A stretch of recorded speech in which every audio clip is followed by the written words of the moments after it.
So, good afternoon, everyone. I'm Shashank from Certain, and today I'm going to give a lecture on cyber crisis management plan or techniques. So, first thing first, I like to tell that it is not a kind of a plan or a SOP, standard operation procedure against any incident.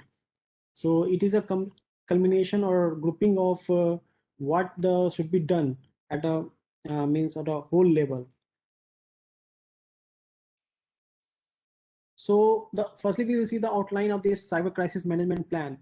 We will see the purpose, its mandate, structure, and point of action, and then finally the cyber security exercises. So, as I already told that cyber crisis can happen at any time.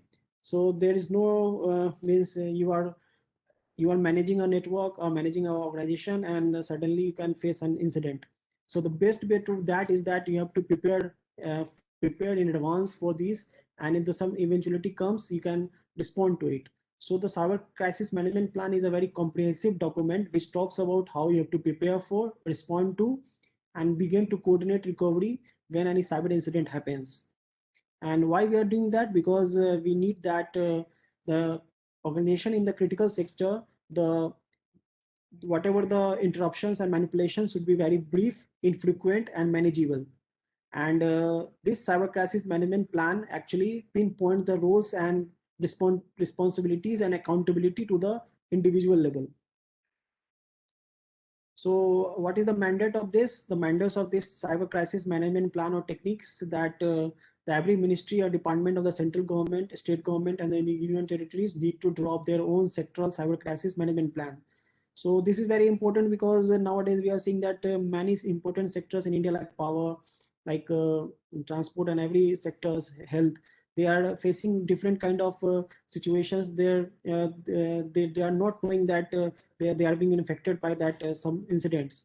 So in that case, if you have your own cyber security management plan or SOPs ready, so that you can then respond to it, and then you can take necessary action at a very short time.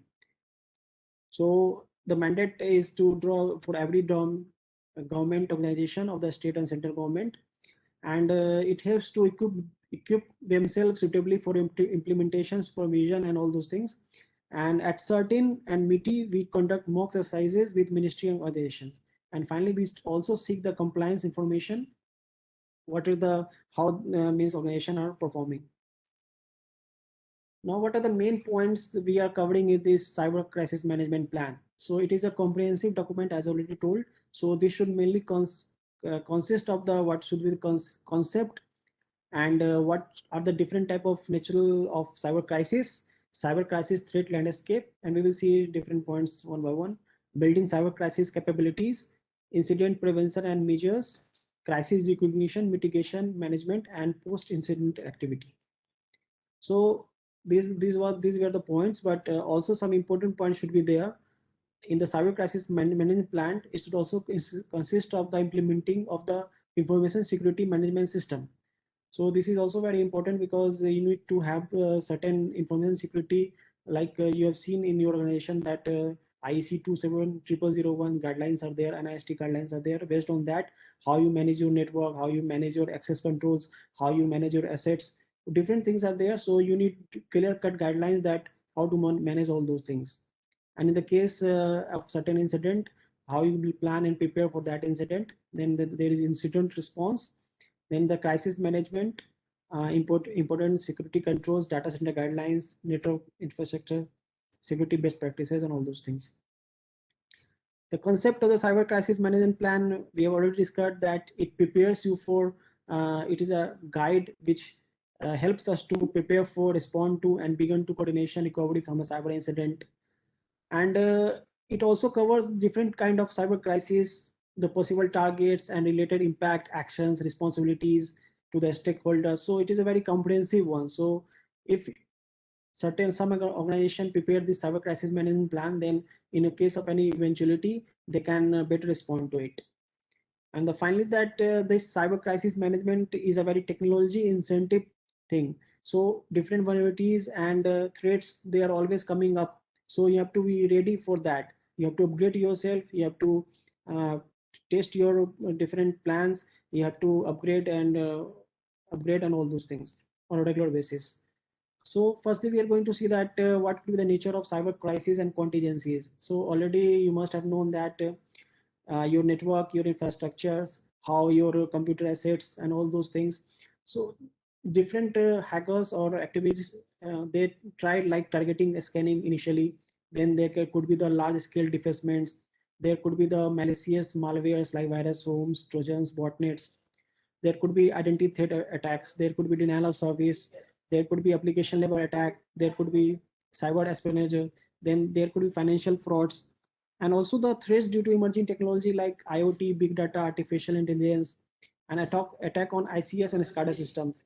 So earlier these things were considered safe, but nowadays we have seen that since there has been integration of ICS system and SCADA system with the IT system, so they have also become vulnerable. And as in the slide you can see, the target now has become targeting all the major sectors of the country like defense, energy, finance, power, health, transportations. So all are the victims of these cyber attacks, maybe the victims of cyber attacks. So how the cyber security threat landscape can be defined? The threat landscape is that how a cyber attack can happen, who attacks, and what are the motives, and what could be attack vectors, how they will attack. The attack targets, as we can see, that it could be the government organization, critical infrastructures. Attackers can be nation states, cyber criminals, hacker groups. And the motives: disruption of services, cyber espionage, financial frauds. And the attack vectors, how do they could attack? They could attack via botnets. Botnets are a group, actually, a group of computers which have been taken hostage by some external hacker. So they will at some point of time attack launch vector from your devices to some other organization. There could be vulnerabilities and exploit toolkits. There could be social engineering. Then finally the ignorant users. So how we can build our cybersecurity capabilities? There are basically 5 basic things at least which must be having by every organization so that they can have a good cybersecurity posture. So out of the 5 things, the main important thing is the inventory of devices and softwares. So that there is a saying that in cybersecurity that we can't protect what we don't know we have. So we should be having that list of every available devices under the organization, so that we know that what purpose they are being used, even to the external drives, pen drives, and even those small devices we need to take in account. And then second is the control use of administrative privilege. So there should be a very strict access control, who is using what information, who is taking what data. So at every step there should be authentication and proper authorization, so that the person who are using the devices and the servers and all the data means they use data what they need. And then the third point is that the secure configuration of hardware and software. So this is also very important, because if you have a very good hardware, like you have a very good firewall, then we have an intrusion prevention system, intrusion detection system, but they are not configured properly, then there will be a problem. So the vulnerabilities remain, and the hacker can easily exploit those vulnerabilities. So we must ensure that whatever the hardware and software we have, they are up to date. The patches have been loaded, whatever the patches available from the firmware providers. So, and there should be no open ports, and all the things, default passwords should be disabled. So these are the very basic things that made, but very important. And then we have the malware defense. The malware defense, we must be having anti-malware or antivirus capabilities in our organization, in network, or in the computer system. We must be there, and they should be updated regularly. And finally, the vulnerability and the patch management. So actually we at certain and different organization, they are always they are providing some alerts and vulnerability release exploit. So you can refer to those things and make sure that your devices are patched with the regular updates from the vendors and all those things, so there is no issue. So these 5 things are very basic things. Apart from that, there are also many things, but initially you must be having at least these 5 controls. And then we have come the cyber resilience goals and principles. So what is cyber resilience? Cyber resilience is that how effective your cyber security posture is, so that in case of any eventuality you will respond. So the cyber resilience tells us that how to anticipate the threat, and that if somehow the threat comes, then how to withstand it, then how to recover from it quickly, and then finally learn from those mistakes so that the same mistake is not repeated again. So we can see that from a graph, what could be the impact of a cyber attack. So generally a cyber attack comes in three phases, like firstly it penetrates in our systems, and after penetration of some time our systems, security systems, it detect it, and detection, then recovery process starts, and after some time we start the recovery process. So we can see that how we can minimize the impact of those cyber attack. So there could be protective controls, containment controls, detective controls, recovery controls. So we can see the effect. Suppose that the protective control are in place, like uh, we have a firewall in place. So what it will do that it will be easy for us to detect, and it will be difficult for the hacker to enter into our system. Then we have detective controls, like the intrusion detection system. So if the detective control are in place, then we can see that easily it could be the intrusion could be detected. And then containment controls is that um, uh, your the time of means to identify the intrusion could be minimum. And then we have recovery control. The recovery could be faster initiated. So from this we can see that if we apply all those controls in the same time, then we can see that the effect of the cyber attack is minimized to a very minimized. Now we come to the incident prevention part. The incident prevention is a very important part of cyber security management plan. So what we need to do at the organization level is that there should be a chief information security officer nominated. So he could be act as a nodal person to communicate with the internals or external parties involved. And the information security policy, like I talked earlier, like IEC 27001 could be implemented with the best practices. Then we could have the business continuity plan, disaster recovery plan, all those plans ready. And the security of information network and appliances, isolation of critical networks, segmentation should be done in the proper way so that from the outside it is difficult for to access directly our internal servers. And then do 2 points are very important here, like the vendor risk management and supply chain risk management. These 2 points have gained very important traction nowadays, because we have seen that the multi in the United States, we can see one supply chain attack was very famous. So it affected a very large number of organizations. So we need to take care of that, because nowadays most organizations are aware of their cybersecurity posture, and they are implying very important hardware or software to protect their organization. But we also know that there are different vendors and supply chain parties organization which are connected to us, and they may not be having those cybersecurity, all those hardware and software cyber posture. So if they are affected, so through them through them we our system can also get affected. So this becomes very important nowadays. Then there are background checks. Then the audit and assurance part is very important. So how frequently and your organization is being audited by the organization. In this part, at certain we have many impellent organization on our website. You can refer to that and get your organization audited. And finally, there are two important points: the security training and awareness. At certain, we are also providing the training and workshop for the government organizations, and coordinating the incidents information sharing. So if you have a certain mechanism for coordinations, then you can do it. Then we talk about the different levels of cybersecurity assurance. Cybersecurity assurance ensures that your organization is safe to a certain limit from the different type of cyber attacks. So we talk about different levels, like the level one. Level one is the minimum level where organizations are aware of that IT security best practices and has defined and documented his IT security plan. So this is just they are being aware of what the things are. So we call it a level one. In level two, the organization have implemented those IT security best practices, what they have formulated. So they have implemented it. Level three is that the organization have conducted IT security posture verification via third party organization, like audit has been done, and vulnerable assessment and penetration testing and all those things have been done. And level 3 plus we call when the organization have implemented its own CCMP. So in addition to all those things, if they have implemented their CCMPs, then we can say that it has achieved level 3 plus of assurance.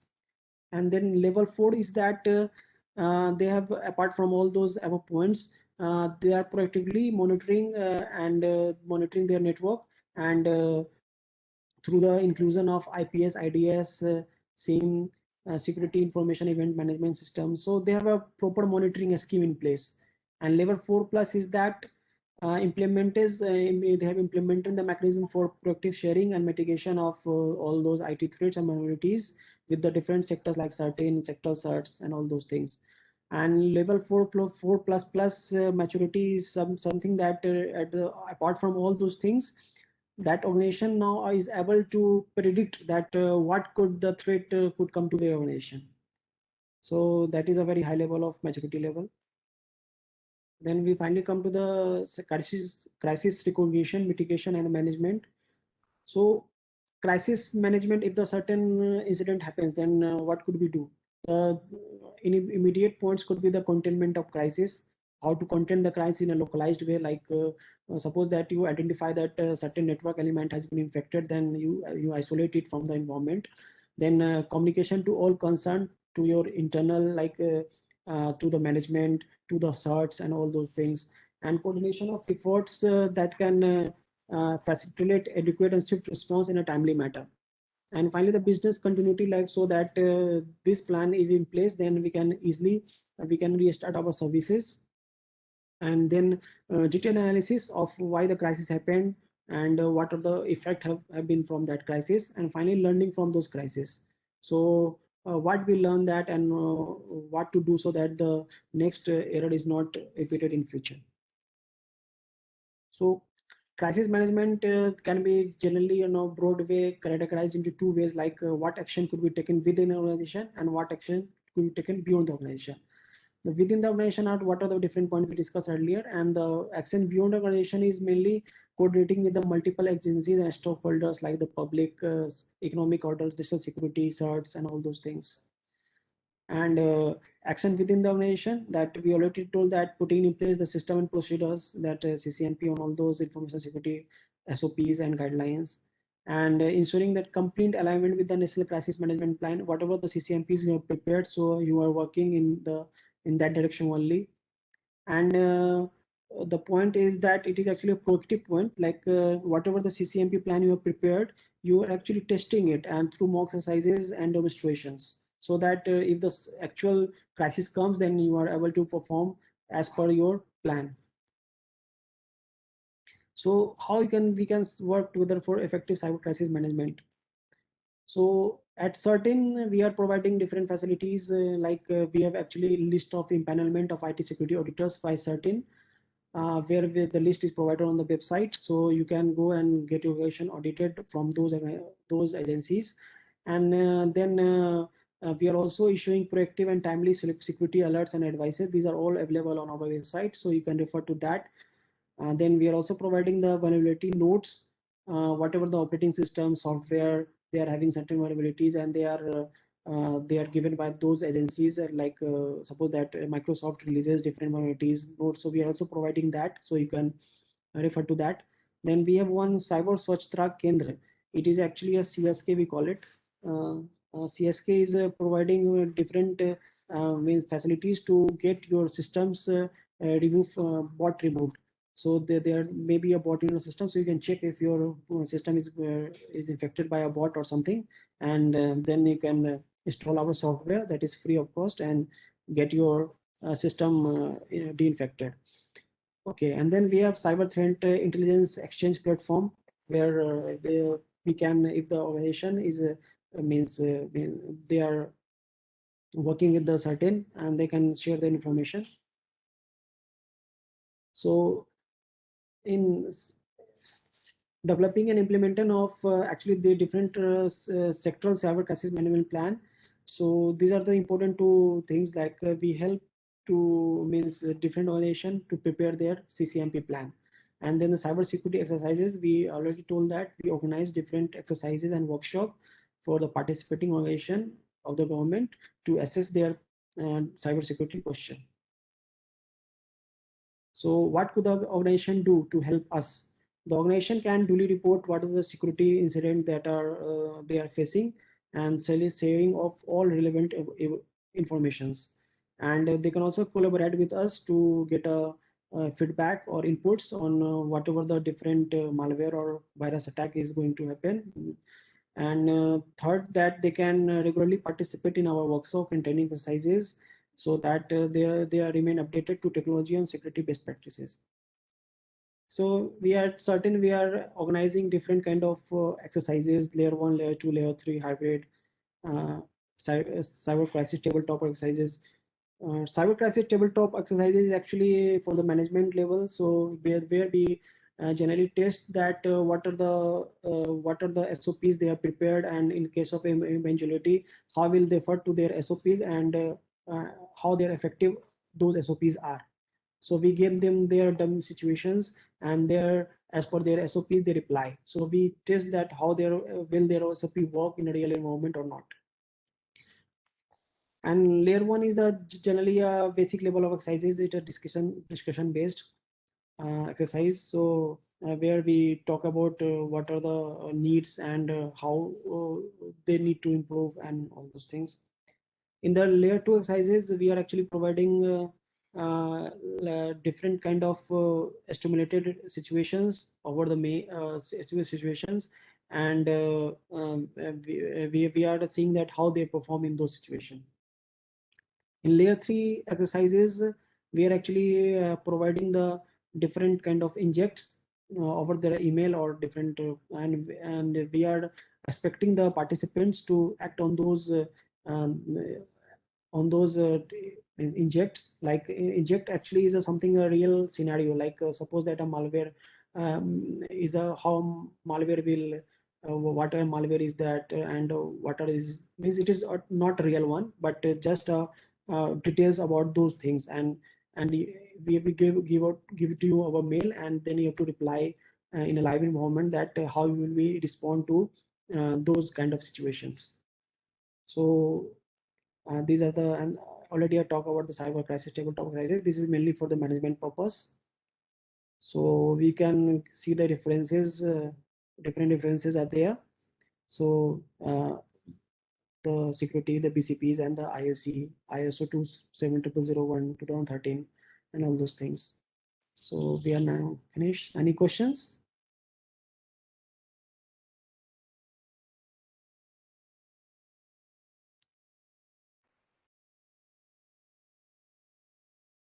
Hello.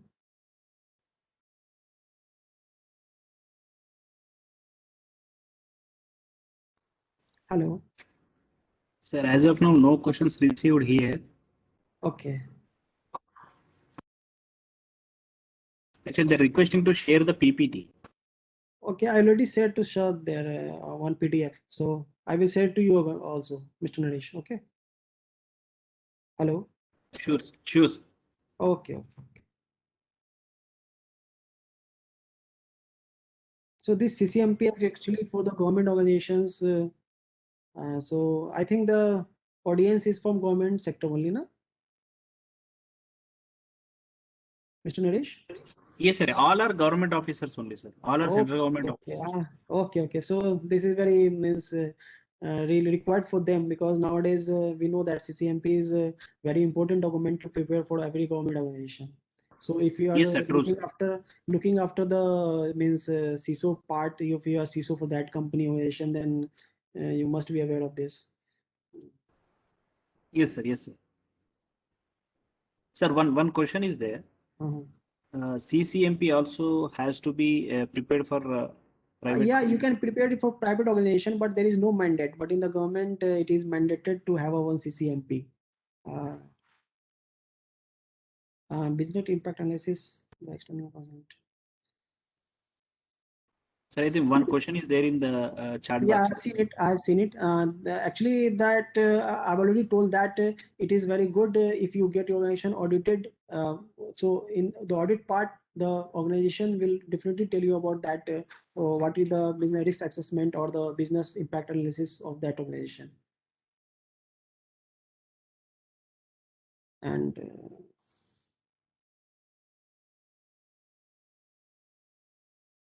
okay, sure. Yeah, that can happen. because that I talked about that vendor management and then supply chain management. So you have to keep also in mind that whatever the organization that are related to you have a very good cybersecurity postures. So whatever the SOPs that are required for that, you can definitely ask them to have for them.